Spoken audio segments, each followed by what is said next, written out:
嗨，大家好，我是上官。今天这一期避震小课堂的视频已经是我做的第99期视频了，所以呢，在第99期的时候，我们出一个极其干货的干货视频。这个视频里边的知识点涵盖了目前所有调避震视频里边最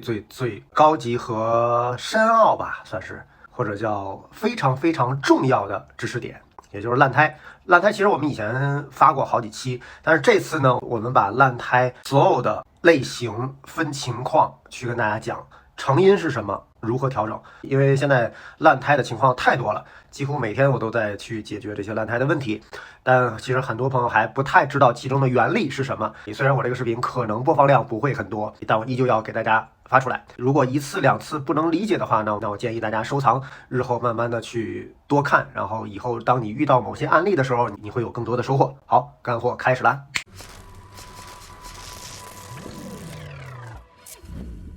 先给大家看3张图啊，我可以明确告诉大家，这3个都是烂胎，但是你能从中看出区别吗？给大家3秒钟，3、2、1。OK， 如果有人看出来的话，欢迎评论区留言。当然，一定有朋友看不出来，但是你们一定能看出来，这3个胎烂的位置是不一样的，对不对？那我们来逐一讲解。OK， 干货开始了哦，大家认真听。首先，我们来说这个从轮胎最边缘开始烂的胎，英文叫 Geometry Pressure Tire， 翻译过来呢，就是因为几何的不平衡导致后轮压力过大，从而烂胎。它的特点是轮胎边缘会有与轮胎滚动方向一致的纵纹，那这个纵纹呢，根据每个人的骑行手法会有比较窄的，也会有稍微宽一点的，但都会有纵纹产生。然后我们再来看另外一种，英文叫 Geometry Cold Tire， 后轮附着力不足导致的撕裂，或者叫冷撕裂，但它产生的原因不是胎压，是车体几何结构不平衡导致的撕裂，也就是几何不平衡导致的烂胎。它的特点是在开油区附近向两侧有波纹状的纹路，有的呢是单侧波纹，有的呢是双侧波纹。这个时候可能有朋友就会问，那这个 Geometry Cold Tire 就是附着力不足的这个烂胎，看起来跟冷撕裂是差不多的呀，那我们怎么跟冷撕裂作为区分呢？如何判断它不是冷撕裂或者是冷撕裂呢？我们举个例子，图中左侧的我明确告诉大家是烂胎，而右侧是冷撕裂，给大家3秒钟，大家看看能不能找出不同。3、2、1，你看出不同了吗？好，我揭晓答案。先看左边这个烂胎啊，我们可以看到开油区这个地方，它其实是有一个细微的与轮胎滚动方向一致的纵纹，它是连在一起的。而右侧的这个纯冷撕裂，它是一个波纹一个波纹一个波纹斜着的，跟我们开油这个手法是相关的嘛。它是随着轮胎滚动在斜着走，但是在这个开油点附近是没有连在一起的纵纹产生，所以这一点是我们判断纯冷撕裂还是 Geometry Cold Tire 的最主要的方法。我们再多看几个有纵纹的，帮大家加深一下记忆。同理可证，我们换到前轮，那么前轮的 Geometry Pressure Tire 也是从边缘开始烂，但是呢，因为前轮跟后轮的工作状态其实不一样的，后轮是猛给油，前轮是要承载压力的，所以虽然前轮也会有从边缘开始烂的迹象，但是它不是跟轮胎滚动方向一致的，它会稍稍有一点点的倾斜。而前轮的 Geometry Cold Tire 就发生在我们的重刹区附近，我们可以看到离轮胎正中心会比较近，对吧？因为我们会从正中间开始刹，或者是稍稍倾斜了一点点去重刹，那么它会出现在这个地方。OK， 我们刚才用了3分多钟的时间去介绍了一下2种烂胎的样式和不同。接下来我要告诉你如何调节避震，治疗你的烂胎。现在呢，我们讲一下2种烂胎的成因。先说这个轮胎边缘，最边缘烂胎的这个原因啊。我们以后轮为例，当我们去转向的时候，如果我们的后轮压力过大，它会以这样的状态去行进。出弯状态的时候，车是倾斜的。那这个时候，如果我们给油，那么车一定是这样，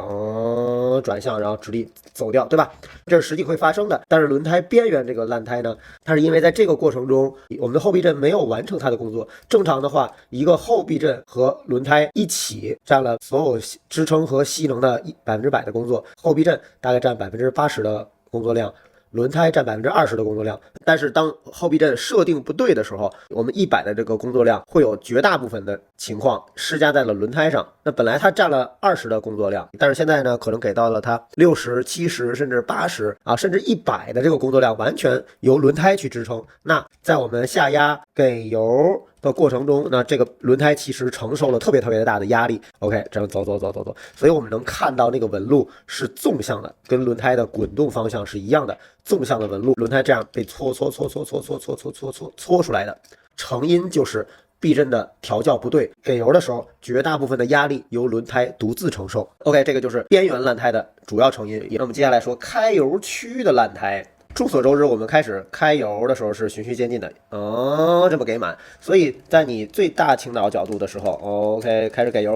车辆慢慢直立，然后到达一个所谓的 pick up 区的时候，也就是车辆45度角的时候，然后我们的油门几乎是拧满的，所以这个时候轮胎承担的这个压力达到最大化。在这个开油区附近，轮胎如果没有达到比较好的工作温度的话，那么其实它这个地方是撕裂的，因为被撕扯嘛。我们图片上也可以看到 ，OK， 在开油区的时候。有很大的这种一棱的，其实很深，这个就是边缘烂胎和开油区烂胎的成因。同理可证，我们前轮也分边缘烂胎和这种刹车区，因为重刹嘛，嘣，重刹，然后慢慢倾倒，在重刹区的烂胎这两种。先说边缘烂胎，边缘烂胎我们重刹，重刹，然后开始到弯心，然后开始给油走，立起来。重刹的时候，过来。当你在最大倾角的时候，轮胎的边缘有很大的压力，压力来源于避震器设定不对，导致我们刹车时候的这种巨大压力，避震器不干活，大多数的压力传导到了轮胎上。所以在我们不断增大倾角去入弯的时候，前轮的边缘承担了绝大部分的压力，那么这是前轮边缘烂胎的主要成因。轮胎刹车区大概45度附近啊，烂胎是什么原因呢？也就是在我们重刹的时候，然后你是逐渐倾倒，对不对？逐渐倾倒。那但是在这个阶段下，轮胎产生了撕裂，撕裂的成因呢是压力过大，但是工作温度没有到。它没有获得足够的热度也好，融化度也好，你怎么理解都可以。也就是在巨大压力的情况下，轮胎本应该有更好的工作状态，但是呢，它其实没有达到工作状态，但压力依旧在，压力依旧很大，于是产生了撕扯和烂胎。知道了成因之后，我们来说一下最重要的部分，如何调整避震来治疗我们的烂胎，依旧由后轮来入手。边缘烂胎我们刚才说过了，成因是在给油的时候压力过大，对吧？压力过大，一直这样。所以我们的调整思路是让后轮如何减负。现在呢，我们拿这个扎带比作人和车整体的重心，因为我们的调整思路会由重心入手，也就是我们在给油的时候，重心整体后移比较多，我们的重量才能压到轮胎上，没毛病吧？那我们的调整思路就是如何让重心不后移这么多。比如我依旧开油，但是我可能后移一点点，后移更少，后移不那么多，从而给后轮减负。当出现边缘烂胎的时候，根据重心偏移程度的这个出发点，我们后轮边缘烂胎的调整思路有3个点。第一个就是增大后避震的预载，让后边这样，因为我这车没法这么变啊，所以我们手势来说明一下，我们增大后避震的预载，让它高一点点。那么后避震增大预载变高之后，车座变高之后，我们再去给油的时候，我们的重心就不会像之前那样偏移这么多，它可能就偏移了一点点，于是间接的给后轮减负，因为后轮的压力没有施加这么多，而减到了这么一点，所以压力会减小，对吧？第一项。第二项，增加一点点后避震的压缩阻尼，在我们给油的时候，它不会塌很多，因为塌下去很多，这个重心转移的也会比较多。那后避震支撑性好一点点的话，给油不怎么沉，那么我们的重心也不会移动很多，对不对？这是第二项，增加一点点压缩阻尼。第三项，因为在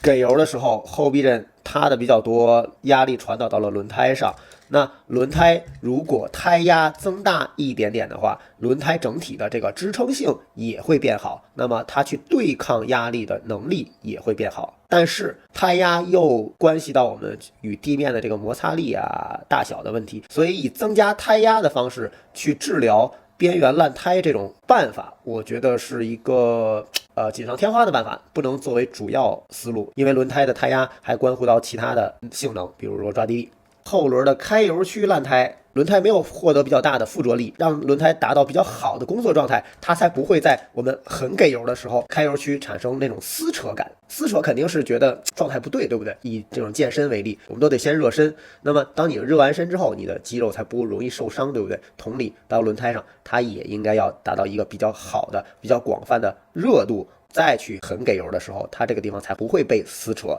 那么我们的思路依旧是通过重心的偏移来解决。我们的调整思路是降低一点点后避震的预载，给油的时候，我们的重心能够更多的往后移动，让轮胎有更大的附着力，从而产生广泛的热量，让它达到更好的工作状态。第二个办法呢，也是去动压缩阻尼，让压缩阻尼软一点点。那我们给油的时候，后尾巴可以沉得更多一点点，也间接的让重心偏移更多。那同理，第三个慎用的方法就是降低一点点胎压，让轮胎整体的与地面的接触面积增大，也可以轻微缓解开油区烂胎的问题。但是这也是锦上添花的，不是治疗开油区烂胎的主要方法。说完后轮，同理，前轮的边缘烂胎，我们也是在重刹的时候，前轮的这个压力过大，也就是重心转移过多，让轮胎的边缘压力过大，所以我们的思路依旧是不让重心往前移那么多，稍稍的增大一点点前避震的预载，让车头起来一点点，于是我们在重刹的时候，重心就不会偏移的这么多，可能就偏移了这么多，于是减轻了前轮的压力。那第二个呢，方法就是增大一点点前避震的压缩阻尼，让我们重刹的时候，它车头不会压下去太多，也是间接的让重心不偏移这么多偏移一点点或者偏移更少，给轮胎减负。所以第三个方法，增大一点点前轮的胎压，也可以轻微缓解边缘烂胎，但依旧要强调，这不是主要方法。那前轮的刹车区的烂胎，我们为的是让前轮获得更广泛的热量、更大的附着力，让它不会产生撕扯，于是我们需要